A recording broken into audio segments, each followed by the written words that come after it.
स्वागत आहे दोस्तों आपल्या न्यू ब्लॉकमध्ये मित्रांनो. हे आमच्या भाऊबंदकीतले मये पोर आहे. यांना आपण ब्लॉकमध्ये घेऊन सर लाजबाब सारखे यांना आपण टाटा केला मित्रांनो. गाडीला किक मारून थंडी हवा लागताना गुलगुलू चालताना मित्रांनो.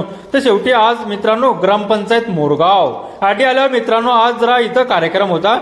तर घटनास्थळी पोहोचताच केपी आपण मित्रांनो ग्रामपंचायतचा युग जबरदस्त गुण घेतला. तर मित्रांनो आज तटी आल्यावर मित्रांनो आपला मंडपाचा सीझन बी चालू झालाय. ऑर्डरी घेण्या बी चालू आहे. तर मित्रांनो कमी पैशात उत्तम सोय म्हणून आपला मंडपाचा धंदा आहे. तर तुमच्या लग्न कार्यामध्ये किंवा साखरपुड्यामध्ये मित्रांनो आपण मंडप भाड्याने देत आहे. तर मित्रांनो लवकर येऊन सण आपल्याशी संपर्क साधून सण आपल्या मंडपाची तारीख द्या मित्रांनो. आठी आल्यावर मित्रांनो खुर्च्या गेडीच्या लाजवाब सारख्या टाकून घेतल्या. त्या आपण चटाई गिट्ट्या आचरून घेतल्या. तर मित्रांनो ह्या कार्यक्रमाला टाटा करून सण आज जरा आमच्या शहा मॅडम आणि करंडे आप्पा यांना निरोप दिला मित्रांनो. ते यांना टाटा करून सण मित्रांनो आज जरा हर्षल न्हावी यांच्याकडे आपण दाढी कटिंग करायला आलते मित्रांनो. इकडे झापक झुपक केले लाजबाब सारखी. आजच्यासाठी एवढंच भेटू.